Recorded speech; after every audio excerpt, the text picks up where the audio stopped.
tempo valioso que o Senhor nos concede, nesse lugar sempre de oportunidade de adorá-lo, louvá-lo. Convido você a abrir sua Bíblia no Salmo 119. Nós vamos ler esse salmo todinho hoje. Salmo 119.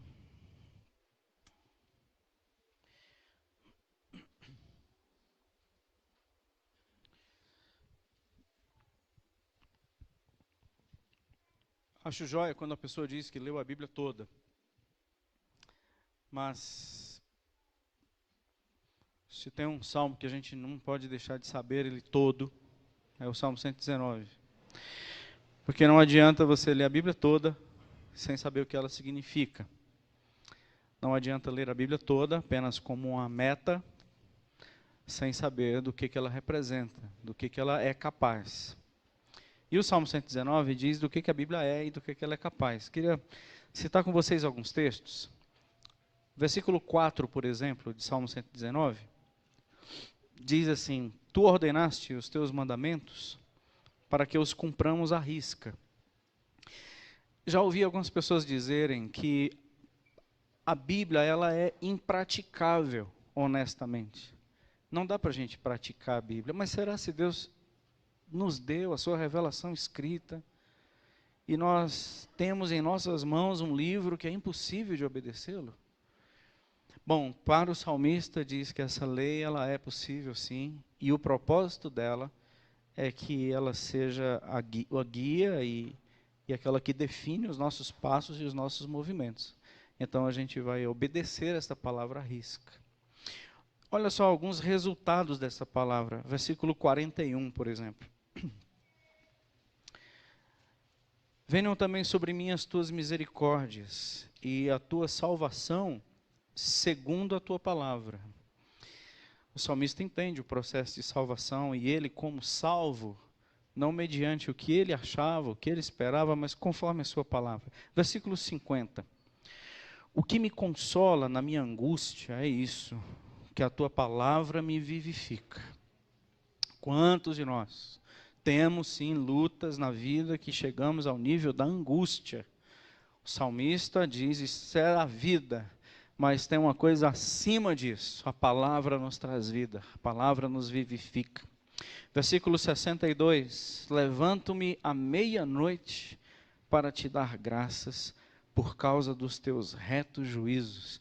A palavra do Senhor faz com que o nosso projeto noturno seja de glorificar o seu nome, por causa da palavra a nós revelada. Quero citar com vocês alguns textos, assim, alguns versículos aqui, a gente vai pular lá para o 92 e o 93. Não fosse a tua lei ter sido o meu prazer, há muito já teria eu perecido na minha angústia. Se não fosse a tua palavra ser o meu prazer, eu já teria morrido de angústia. Nunca me esquecerei dos teus preceitos, o 93, visto que por eles me tem dado vida. A vida que eu tenho vem pela tua palavra. Verso 105, esse é conhecido.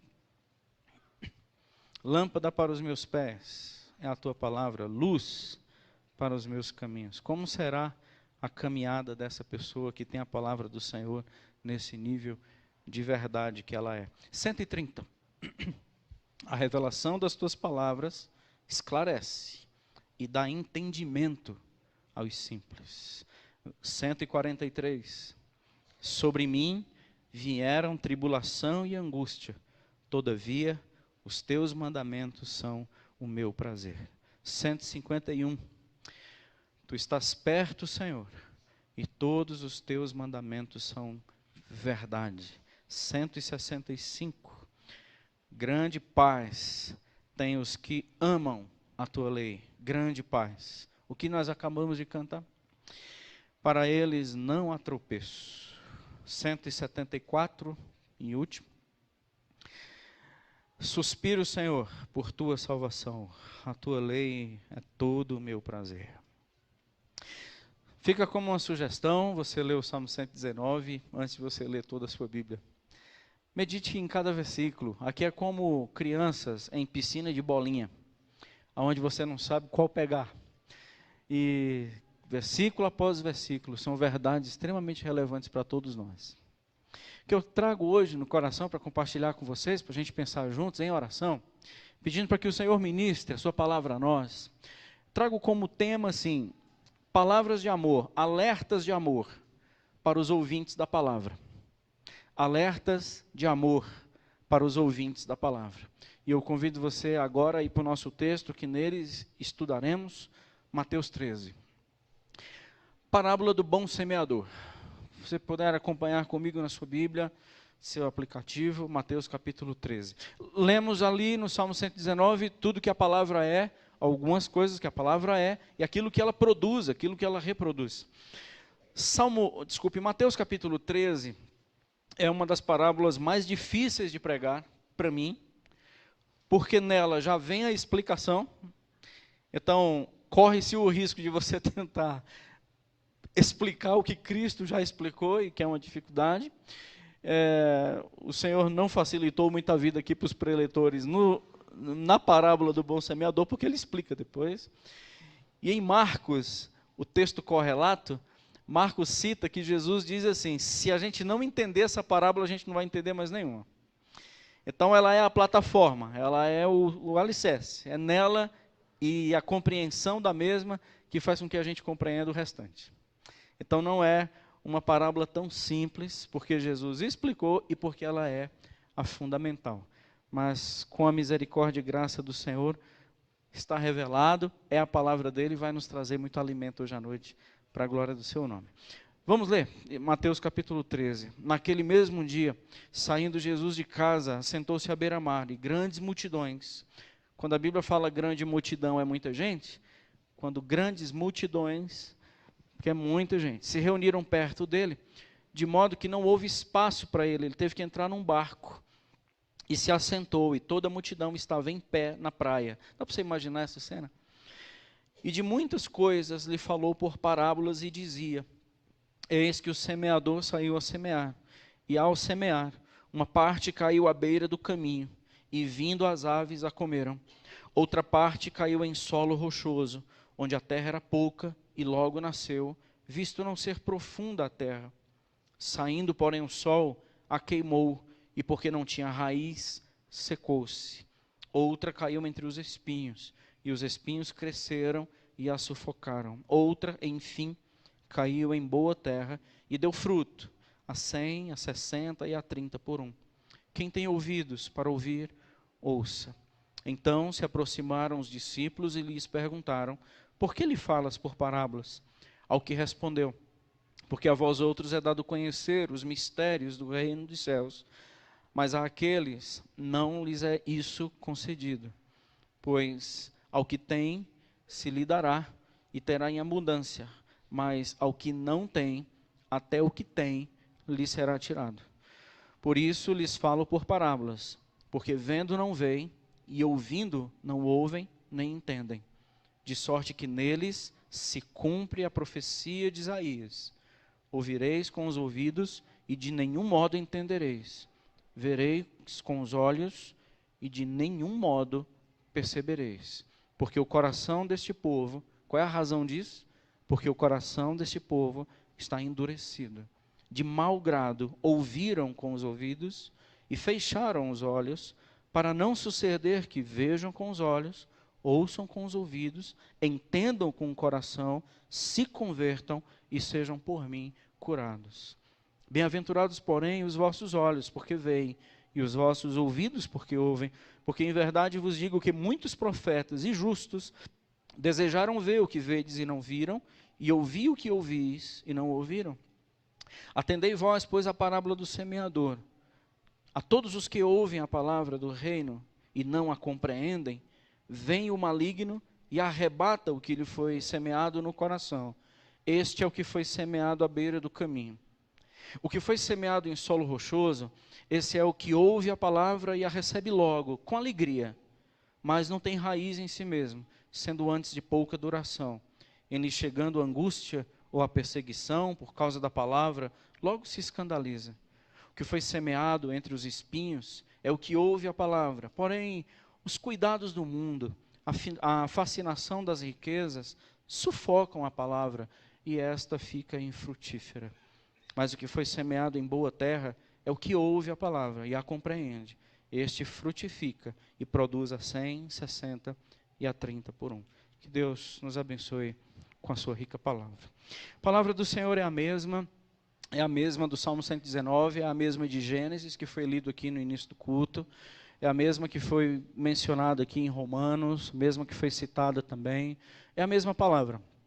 Jesus, ele é essa palavra, ele é o verbo, não existem palavras diferentes, o mesmo efeito que fez no Antigo Testamento é o mesmo efeito que faz aqui nesse momento de Jesus, é o mesmo que faz hoje, aqui em 2019, nesse lugar, porque é a palavra do Senhor viva e eficaz, sempre que busca o coração daqueles que estão ouvindo.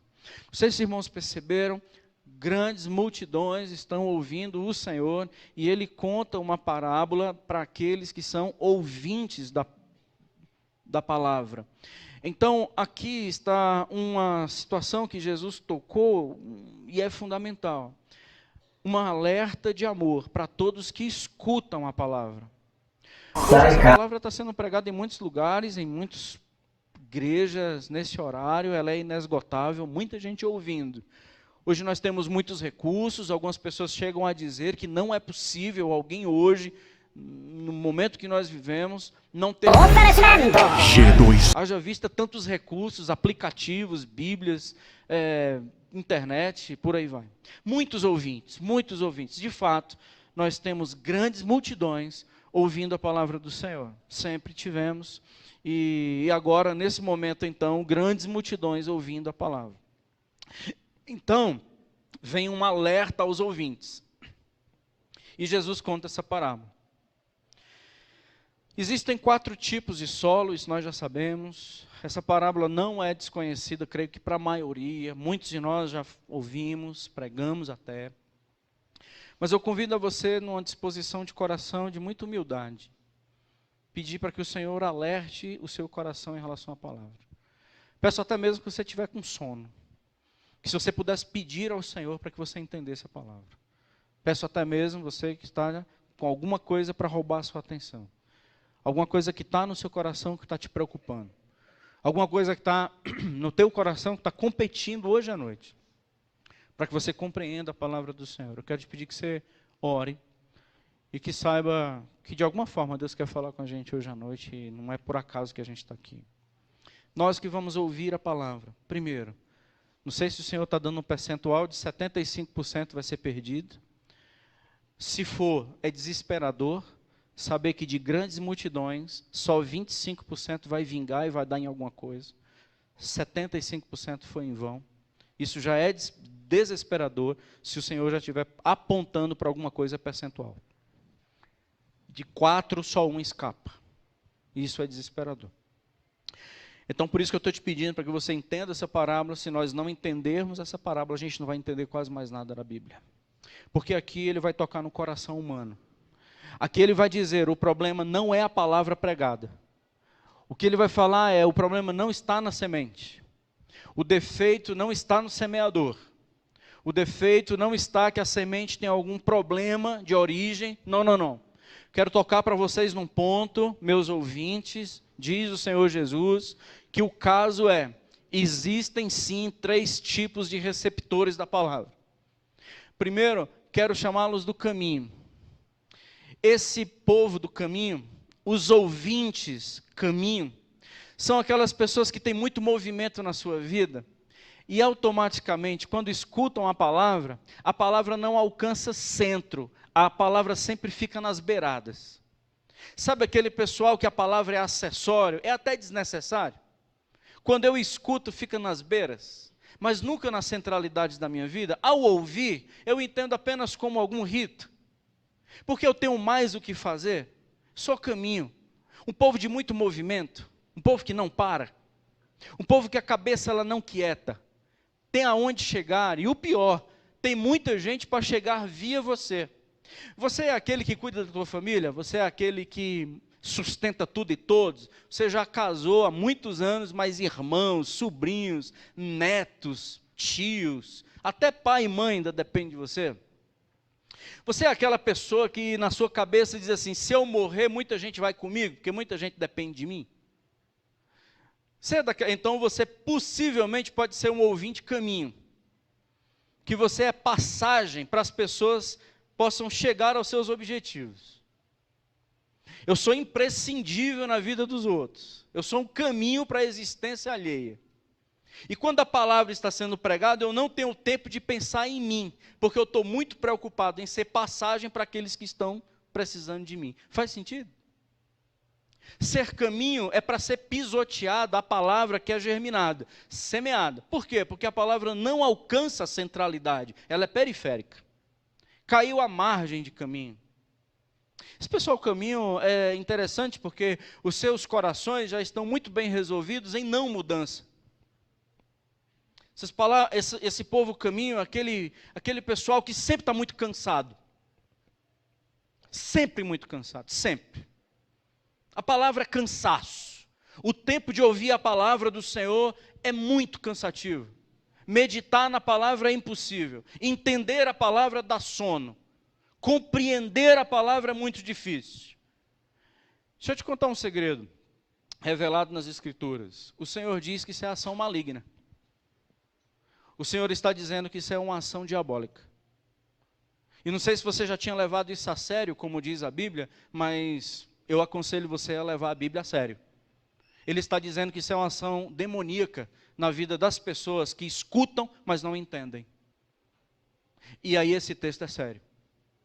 Ele está falando que as pessoas que escutam a palavra não retêm nada, não entendem nada, e sempre a vida foi assim: escutam, escutam, escutam, mas nunca entendem. Entender no sentido disso frutificar, que é o objetivo. Mas por que eu escuto tanto, leio tanto e não entendo? Bom, o Senhor está dizendo que um determinado tipo de solo, esse que é caminho, passagem, ativismo, não para, é passagem para os outros, esse pessoal não leva a sério a minha palavra, esse pessoal leva a sério o seu propósito de vida. Esse pessoal não leva a sério o que eu tenho para dizer, esse pessoal leva a sério a agenda que eles têm para obedecer. Por isso que a minha palavra neles é infrutífera. E a ação maligna, sabendo disso, eles têm legalidade para roubar a semente. Não causa nem efeito, nem chorar, chora, nem sentir alguma coisa, sente. Ouvi, não entendi, vou para casa. No intento, às vezes, na premissa de que eu ouvi, isso foi suficiente. O que a gente pode fazer? Sabe qual é um argumento religioso jóia para a gente fazer? Pelo menos um movimento religioso interessante? É atirar no cão. Isso é enxotar as aves. É fazer um negócio assim, um jeito espiritual, para impedir que Satanás, ele venha roubar a semente que está plantada no nosso coração. Amém, irmãos? Não. A gente não pode perder tempo enxotando Satanás, a gente tem que ter um novo coração. O que é que a gente tem que fazer? Inseticida em mosca ou tirar o lixo da cozinha? E por que muitos de nós perdemos muito tempo enxotando mosca e não tirando o lixo aqui de dentro? Porque a gente perde tanto tempo com moscas e bichos, tendo que resolver tantas aves e tantas investidas de Satanás. Por que a gente quer sempre repreender o diabo? Por que nós queremos sempre amarrar o diabo? Por que nós queremos entender que escuta e não entende? Isso é outra coisa que não seja Satanás. Então a gente ora para o Senhor, para que Satanás não tenha mais acesso aos corações, quando na verdade nós deveríamos orar para que o Senhor nos desse um novo coração. Então as campanhas e os movimentos estão para lutar contra Satanás, impedir a ação maligna, e não para uma transformação de um novo coração. Por que muitas pessoas escutam e não entendem? O Senhor está abrindo o jogo. Isso aí é ação maligna na tua vida. Porque você nunca leva a sério a minha palavra. E outra coisa, não adianta você estar enxotando mosca, não, e orando para que Deus tire isso da sua vida, não. O que eu estou lhe chamando a ter uma outra disposição e um outro coração. Porque o problema é o solo, o problema não é a ave. O problema é o solo. O problema não é Satanás. Glória a Deus, irmãos. Segundo, hoje a mensagem vai ser rápida. Porque pensa numa coisa difícil de pregar e ao mesmo tempo ela é muito objetiva. Lembra daquele texto que Timóteo foi alertado por Paulo? 2 Timóteo 3, 6, 7. 2 Timóteo 3, versos 6 e verso 7, Paulo dá um grupo muito interessante. Ele fala de mulheres sobrecarregadas de muitas paixões, aprendem sempre, mas nunca podem chegar ao conhecimento da verdade. Aprendem sempre, nunca chegam ao conhecimento da verdade. Que coisa trágica. Que estado trágico de um coração. Aprendo sempre, mas eu nunca chego ao conhecimento da verdade. Por quê? Coração caminho. O segundo é o solo rochoso. Esse pessoal aqui, a palavra faz efeito. É diferente do caminho que a gente prega, a pessoa está assim, termina, ele vai embora assim. O pessoal rochoso é diferente, esse pessoal chora. Aí a palavra pegou. E empolga. Sabe aquele pessoal entusiasmado? Quando a gente prega, diz, era isso que estava faltando na minha vida? Nunca tinha visto numa igreja assim que falasse a verdade. Sabe esse pessoal empolgado? Que quando vem falar com a gente assim entusiasmado, diz, agora vai. Recebe essa palavra com muita alegria, que é o Senhor está falando. Mas o que ele fala é, bom, tem uma solução religiosa para esse pessoal. A solução religiosa do primeiro é enxotar a ave, a solução religiosa do segundo é usar enxada. Sabe, assim, aquele martelete espiritual, que a gente vai quebrar esse coração, em nome de Jesus? Bom, o Senhor não está falando aqui de quebrar esse coração. O Senhor está dizendo que esse coração ele é irreversível. O coração rochoso, o Senhor não está dizendo que esse coração tem jeito. O Senhor não diz que esse coração ele pode ser quebrado. A pessoa com quem eu amo e a pessoa que eu amo, e ele não retém a palavra, ele não precisa ser quebrado. E não será hoje, ou não será amanhã, pregando, que esse coração será quebrado. Deixa eu te contar um segredo, esse coração não quebra. Porque o que está sendo necessário aqui não é quebrar coração, é fazer um transplante. A gente não quebra coração duro, a gente transplanta. O Senhor falou em Ezequiel 11, 19, tirarei de vocês um coração de pedra e darei um coração de carne. Então isso é transplante. Então a sugestão, Deus, quebra esse coração, quebra esse coração. A pergunta é como? Sabemos disso, entendemos isso, mas o Senhor não está apontando aqui que esses solos têm jeito. O Senhor está dizendo que esses solos aqui são impossíveis de conhecer a palavra. Impossíveis. E Ele está dizendo, e sabe por que isso vai acontecer? Para se cumprir as Escrituras. E aí Ele usa o texto de Isaías. E os corações serão assim, porque o Senhor disse que seria assim. E o problema não está na semente, o problema não está no semeador. O problema está nas escolhas que as pessoas fizeram. É o estado do seu coração já definido. O estado já muito bem resolvido, que eu não vou mudar. Eu tenho medo de perder o controle. Eu tenho medo de dizer que o meu coração é do Senhor. Sabe aquele coração duro? Recebe a palavra com alegria, mas embaixo é rocha. E sabe qual tem sido uma das maiores atividades pastorais? Capinar rocha. Sabe o que tem sido os maiores movimentos, assim, enquanto pastor? Capinar rocha. E acredite, irmãos, até que cansa esse negócio. E principalmente porque quando nós tiramos a primeira camadinha de terra, que era uma superficialidade dentro das aparências arrogantes, apenas para parecer que é, mas internamente eu nunca serei, porque está muito bem resolvido dentro de mim, eu não serei. Eu endureci. E esse meu endurecimento, as razões é muito óbvias, porque eu prezo pela minha existência. Veja comigo, aqui no versículo 20. Mateus 13, 20. O que foi semeado em solo rochoso, esse é o que ouve a palavra e a recebe logo, com muita alegria, reteve a palavra, começou a dar sinais de que essa semente iria para frente. Mas não tem raiz, sendo antes de pouca duração. Mateus 13, verso 21, e diz, e lhe chegando o quê? Angústia. E o que mais? A perseguição. Então, essa pessoa se desvia. Essa pessoa, ela é essencialmente triste, porque ela depende da festinha acabar. Essa pessoa, tudo tem pouca duração, é a alma das estações. Essa pessoa não é fiel a nada e nem a ninguém. Ela tem os seus próprios projetos, e esses projetos, eles são exatamente aquilo que endureceu internamente, a ponto da semente não dar nenhum tipo de possibilidade de criar raiz. Esses são os corações.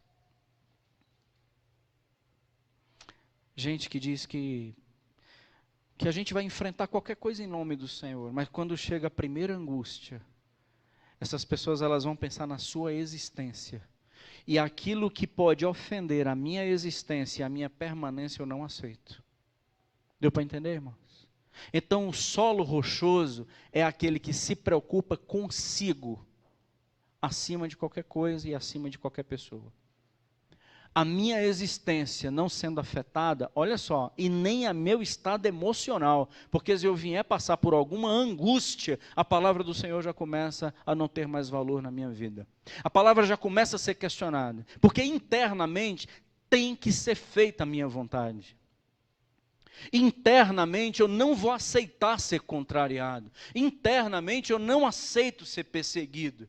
Internamente eu não aceito que as pessoas se levantem contra mim. Internamente eu não aceito perder, porque eu estou lutando na vida, e eu estou na vida para preservar a mim mesmo. Os meus filhos são ensinados a lutarem para se preservarem, e não para se desgastarem. Em nome do Evangelho, jamais.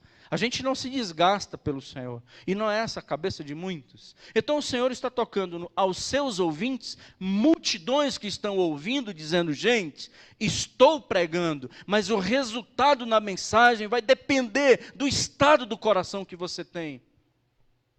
E acredite, não vai ser pelo muito ouvir, mas vai ser por uma decisão de se deitar na cama e na maca espiritual para receber um novo coração. Água mole e pedra dura, isso não é bíblico. Porque se fosse bíblico, o texto de Isaías não estaria aqui registrado. Quando o Senhor está falando em parábolas, exatamente porque esse ditado não é bíblico. Agora eu vou dizer de um jeito que eles não vão entender. Então não vai ser pelo muito ouvir, porque o Senhor está dizendo que para corações duros, não é mais uma questão de ouvir. Eles vão ouvir e eles não vão entender. Eles verão, mas eles não enxergarão, porque eles não têm olhos para ver e nem têm ouvidos para ouvir. As pessoas interessadas em mim, não são as pessoas que estão interessadas na sua existência. São interessadas no propósito da sua vida, mas não mais na existência. As pessoas que ouvem a palavra e pensam em se preservar, não pode ser meu discípulo. Porque na hora que chegar a perseguição, eles vão abrir mão. Lembra do cara vestido de diabo? Que estava indo para a festa de carnaval? Lembra, irmãos? Isso é bíblico. O cara estava indo no baile de carnaval? Igrejinha na beira da estrada, pneu furou, estava sem macaco. Olhou na frente da igreja, essa igreja de BR, 2 carros parados em frente, disse, vou lá pedir um macaco, vestido de... Lembra? É bíblico. Aí quando ele chegou, não está na Bíblia, mas é bíblico. Quando ele chegou, na porta da igreja, o pastor estava pregando sobre o cão. E quando o pastor olha e enxerga o diabo na porta, e ele só queria um macaco, o pessoal da recepção não estava trabalhando naquele dia, ele corre. Fugiu pela lateral e foi embora. Quando os irmãos olharam para a porta e viu o dito cujo, quem fica? Ninguém, meu irmão, porque se o pastor, que é o pastor, correu, quem é que vai ficar? Ele fica lá atrás um senhor com a perna engessada. Não conseguiu correr, deixaram o irmão. E quando o irmão olha para o cão, ele diz assim, meu filho, claro, sou membro dessa igreja há 10 anos, todo domingo esse homem fala mal de você aqui.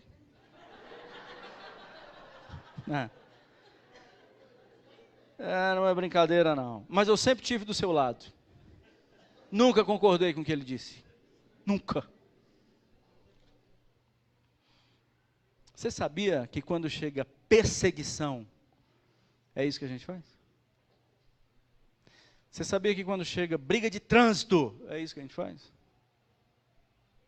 Você sabia que quando o meu direitinho é violado, é isso que a gente faz? Você sabia que a gente processa, põe na justiça, por causa do nosso direito? Quando era, na verdade, às vezes, uma oportunidade única de dizer como é que um cristão responde. Sabia que muitas vezes o nosso coração endureceu porque a gente tem direito demais? Nosso coração endureceu porque a gente não está pronto para morrer pela causa, mas sim se preservar em nome de Jesus. E o nome de Jesus não é preservação de vida. O nome Cristo é propósito de existência. E aí o coração endureceu. O coração endureceu porque ele passa a ser incrédulo a ponto de, na hora da angústia, eu desconfio que Deus cuida de mim. O coração endureceu porque na hora do aperreio, eu esqueço que o meu Senhor é por mim. O coração endureceu porque na hora que não tem nada, e não tem mais para onde, eu não sei mais responder, como o salmista falou, ô Senhor, o que importa na minha vida é que a Tua palavra me vivifica. Isso não acontece, porque nós estamos lutando para nos preservarmos. Quando Satanás chegou para falar a Jesus na sua tentação no deserto, disse, você deveria transformar pedra em pão, porque senão você vai morrer de fome. Resposta de Jesus, não é só de pão que o homem é capaz de se manter vivo, mas pela palavra do Senhor. Um homem que morre de fome, mas não abriu mão da palavra, ele morreu de um jeito certo. Nós lutamos pela nossa preservação, assim como o povo do Egito. O povo do Egito, ele estava diante do Mar Vermelho, e Moisés orou. Resposta do Senhor é, esse povo está orando para mim por quê? Diga, esse povo o quê? Marche para dentro de onde? Do mar. Eles sabiam que o mar ia abrir? Não, a gente sabe hoje, depois que aconteceu. Então o Senhor está dizendo assim para nós, marche para dentro do mar. Qual é a nossa certeza? Nenhuma. A nossa certeza é que Ele está mandando marchar. Se a gente morrer afogado dentro do mar, sabe o que foi que aconteceu? Obediência, morreu em missão, sobe, servo bom e fiel. Porque você obedeceu a minha voz e morreu. É muito bom morrer obedecendo do que sobreviver na rebeldia. Sabe o que é que mata? É a rebeldia, não é a obediência. Morrer no campo missionário é uma bênção. O ruim é morrer nos bancos e nas cadeiras da igreja infrutífera. Isso é que é o trágico. Arrancar pedaço pela obra do Senhor vale a pena. O que não vale a pena é ganhar pedaço dos outros sendo um sanguessuga na fé. Isso não vale a pena. Coração endureceu, você recebe a palavra com muita alegria. Amanhã você não lembra mais de nada. Estamos enchendo auditórios, irmãos, e as igrejas não, e as palavras não têm mais gerado vida nas pessoas. Tem dado talvez um frenesi passageiro. Em muitos corações que não aguentam passar pela complicação no dia de amanhã. Esse é o segundo coração que Jesus falou. O primeiro é o caminho, porque tem muito propósito e esqueceu dos meus. Segundo é um coração duro, que tem muita resistência em si mesmo na sua preservação e esqueceu de pagar a conta por mim. O terceiro são os espinhos. O terceiro grupo, esse grupo dos espinhos, não é a turma que está querendo se salvar, mas é a turma que está querendo ganhar na vida.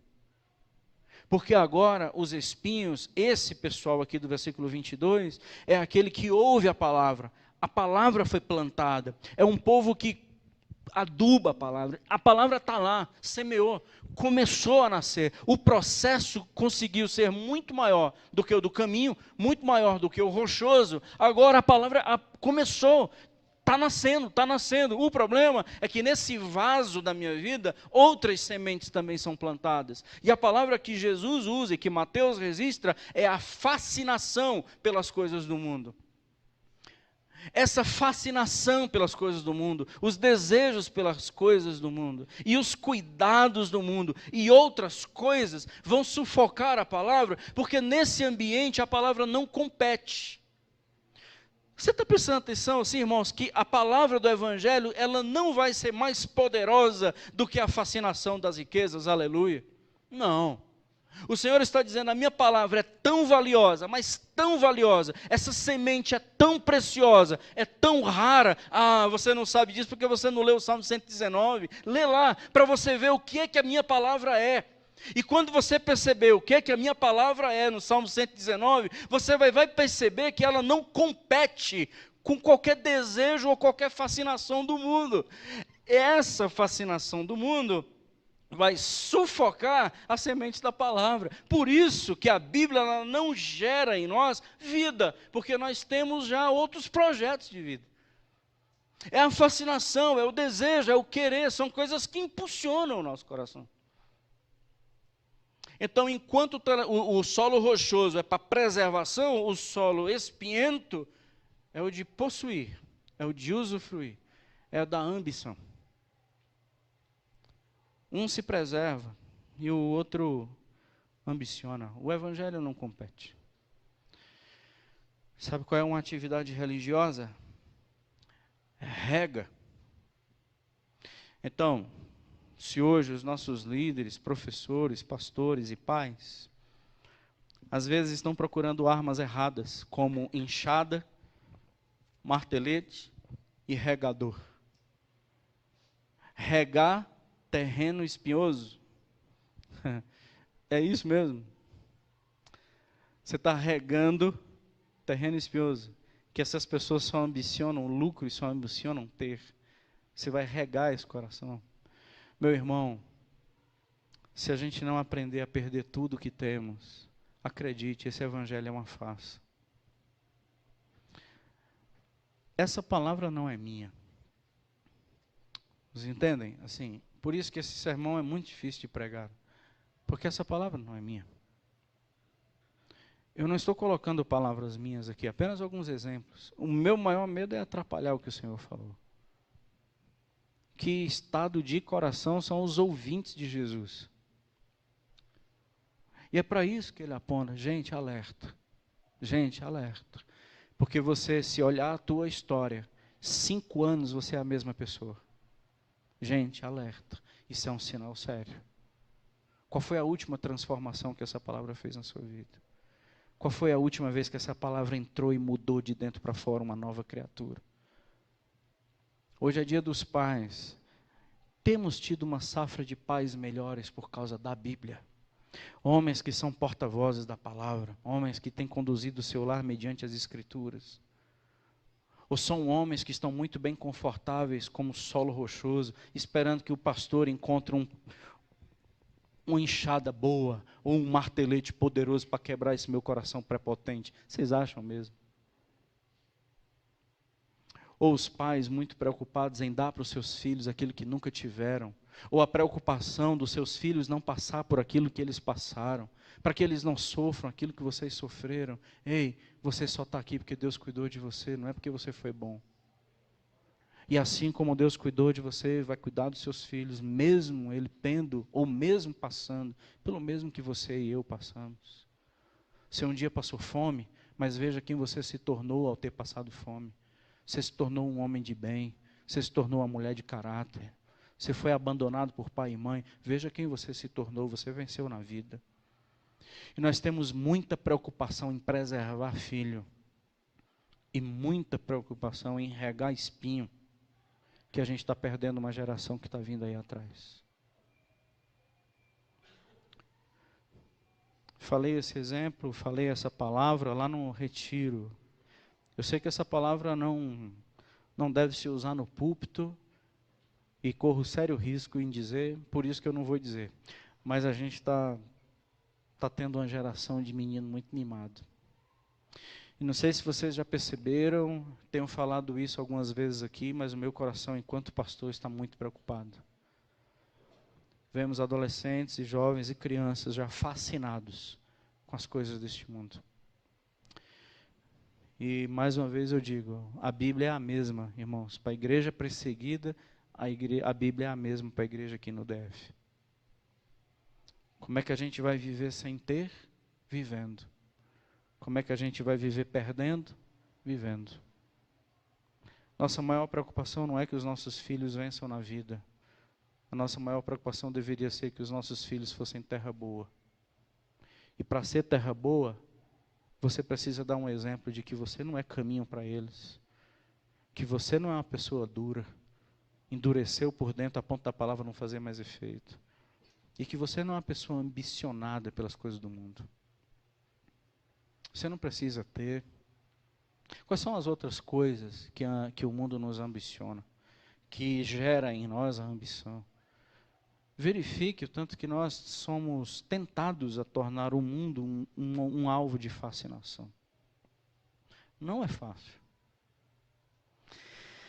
Mas compartilho isso como um amigo e como alguém que entendeu essa palavra nesses últimos dias e compartilho com vocês. Mas isso aqui é individual. Se você puder ler comigo, Lucas capítulo 21. Lucas capítulo 21, verso 33 ao 36.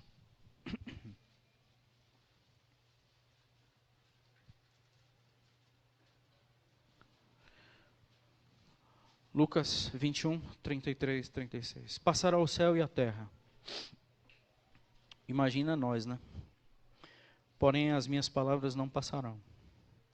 Tenham cuidado, tenham cautela por vocês mesmos, para que nunca vos suceda que o vosso coração fique sobrecarregado com a orgia, com a embriaguez, não, com as consequências da orgia, dos vícios, da embriaguez e das preocupações deste mundo. Então, cuidado, não é com a preocupação deste mundo, é com as consequências dela, vai te aprisionar. E para que aquele dia não venha sobre vós repetidamente como um laço, pois há de sobrevir a todos os que vivem sobre a face da terra. Vigiai, pois, em todo tempo, orando, para que possais escapar de todas estas coisas que têm de suceder, e estar em pé na presença do Filho do Homem. Sabe por quê? Porque a maioria das pessoas hoje estão prostradas. 1 Coríntios 10, o apóstolo Paulo ele diz que muitos ficaram prostrados no deserto. E uma das razões foi idolatria. Gente boa, vou contar um negócio para vocês aqui que eu estou com a minha cabeça e pode ser que a gente coloque isso em execução. Muitos homens aqui, Dia dos Pais, eu acho que isso é providencial. Já tenho falado isso aqui em nível de brincadeira, agora eu vou falar sério. Se você tem um time do coração, um time de futebol assim, do coração, deixa Deus ministrar o seu coração. Minha sugestão é que você ore para quebrar isso. E eu estou lhe pedindo para fazer um negócio. Assim, um dia nós vamos nos reunir aqui ainda esse ano. Aí, como você já sabe qual é a pegada, aí pode ser que você nem venha. Mas eu vou lançar uma proposta aqui para nós. O meu time de futebol, que eu não tenho, mas o time que eu tenho simpatia aí, eu vou trazer as camisas que eu tiver. Na verdade, é só uma. Você vai trazer as camisas que você tiver do seu time. A gente vai fazer uma fogueira. Não, estou brincando. Sabe o que nós vamos fazer com essas camisas? Você vai pegar a minha, eu vou pegar a tua. E nós vamos passar uma semana usando essas camisas aí. Estou falando sério. Essa palavra é para crente, não é para idólatra de clube de futebol. Quem é idólatra de clube de futebol fica com a sua idolatria. Quem é crente, vista a camisa de outro time. Deus está lhe chamando a uma reflexão muito séria. Cuidado para não endurecer seu coraçãozinho e cuidado com os espinhos na minha palavra. Não brinque. Os nossos filhos, eles estão sendo crias de idolatria. Sabe o que nós vamos ensinar, usando uma camisa de outro time de futebol? Que a gente não tem mais clube, nós temos uma bandeira, e essa bandeira se chama Jesus de Nazaré. A gente vai tirar foto, deixar a galera do trabalho zoar. E sabe o que vai acontecer? Eu sou agora uma pessoa que não tenho mais nenhum tipo de camisa. Eu tenho a marca do sangue de Jesus. Então isso não é um testemunho necessário. Isso é uma prova a mim mesmo que os meus ídolos estão ruindo. Homem, ele troca de igreja, troca de cidade, chega de trocar até de mulher, mas ele não troca de time de futebol. Por isso que eu estou falando. Então, aí o apóstolo Paulo, aí o Senhor Jesus disse para essa turma aqui, você quer ser meu discípulo? Quero. Então você vai negar tudo que você tem e vai negar a si mesmo. Porque senão, você não pode ser meu discípulo. Sabe o que é que nós estamos fazendo no nosso vidão? Brincando com o que ele disse. Nós estamos fazendo graça com a palavra do Senhor. Graça. E entendendo que ele aceita o nosso estilo de vida sem a gente concordar com o dele. Eu não sei onde é que a gente está lendo isso. E sabe o que eu vou ter que exercitar? Isso na prática. Na prática. Então, quando o apóstolo Paulo entendeu isso muito bem, ele diz, eu me fiz fraco com os fracos, eu me fiz doido com os doidos, eu me fiz. E sabe por que eu me fiz? Para ser cooperador do Evangelho. Meus irmãos, o último solo é o solo bom. O último solo é a turma que ouve a palavra, nós só estamos falando de ouvintes. Mas, versículo 23, o solo bom é a terra boa, é aquele que ouve, é aquele que compreende, é aquele que frutifica. São pessoas que quando a gente vai buscar nele frutos, a gente acha. São pessoas que a gente, ao conhecê-los, ao conviver com eles, a gente vai tendo sempre frutos da palavra e não um movimento religioso que aprendeu em 10 anos atrás. Quando a gente vai conversando com essas pessoas que amam a Bíblia, a gente vai perceber homens, mulheres que estão alinhados com aquilo que Deus disse. Não com ninguém, não com nenhum nome, não com nenhuma bandeira, mas com o nome de Jesus. Esses homens receberam um novo coração, esses homens agora tiveram uma clareza de que esta palavra é melhor do que a própria vida. Então eles vão alinhar a sua vida com essa palavra. Quero encerrar que alguns anos atrás, eu saí dessa igreja carregado dentro de um carro com um princípio de infarto. Quantos anos atrás isso? 6 anos por aí, não sei. Era lá no antigo prédio, eu estava subindo para pregar, os irmãos estavam tocando, não sei, a penúltima, a última música, não deu nem tempo eu pedir música. Então eu saí, o princípio, já pensou, se eu desse tempo, queria que cantasse mais perto, quero estar nessa hora, e partir, né? Eu vejo alguns pastores partindo nessa hora, eu queria um negócio desse. Mas não deu tempo. Então eu saí, eu não me lembro mais de nada, eu dei entrada no hospital com princípio de infarto, saí de lá, acho que estava com o Marcelo, acho que 3, 4 horas da manhã, e o médico disse, você não pode nem andar rápido. Então você precisa urgente procurar médicos, fazer os seus exames. Ande devagar. Você não está bem. Então isso foi o que ele me falou, eu fui ver os diagnósticos, comecei um processo de exames, e tudo normal. Um dia, já compartilhei isso com alguns irmãos, Deus me revelou o meu diagnóstico. Sabe por que o meu coração não estava aguentando mais? Não estava aguentando mais a mim. E o diagnóstico foi, você quer ser Deus, cara. O teu problema é que você quer ser Deus. Sabe por que, isso não sai em eletrocardiograma?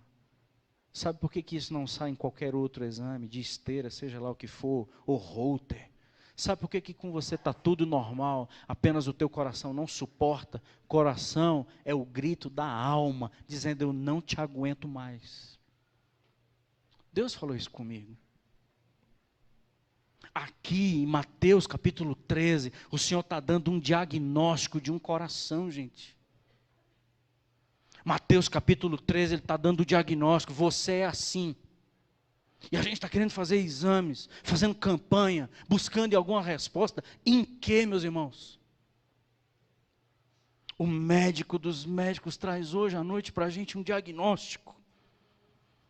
Esse diagnóstico não é um cardiologista que vai te dar, sou eu. Teu coração é duro. Nenhuma semente plantada em você vai vingar, mesmo com a tua carinha de feliz e mesmo com as tuas lágrimas que rolam. Não vai vingar. Você já prometeu fidelidade a mim não sei quantas vezes. Você já disse que a coisa ia pegar não sei quantas vezes. Você já arrotou compromisso comigo não sei quantas vezes. Eu nem me lembro mais, diz o Senhor, porque você é empolgadinho, mas por dentro é pedra. Já mandei você perdoar e não perdoa. Já mandei você abraçar e não abraça. Já mandei você me obedecer e não me obedece. E apesar disso, você escuta a minha palavra com muita alegria. Sai daqui quebrantado, mas eu te conheço. Você é duro, isso não vai vingar uma semana. Em nome de Jesus, meus irmãos. Deixa Deus falar com a gente. Você é fascinado pelas coisas da riqueza, você não consegue ter prejuízo financeiro, você entra em colapso quando você perde dinheiro, você vive para ter dinheiro, a fascinação do ter, os carros para exibir, as roupas para provocar inveja. Eu te conheço.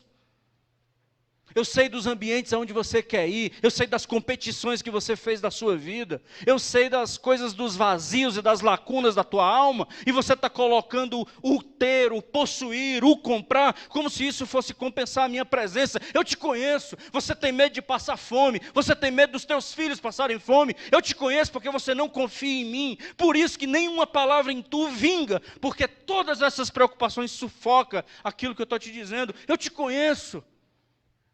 Isso não é cardiologista que vai te dizer, isso é o médico dos médicos. O problema é teu solo, o problema não é pastor, o problema não é igreja, o problema não são os teus irmãos, o problema é você.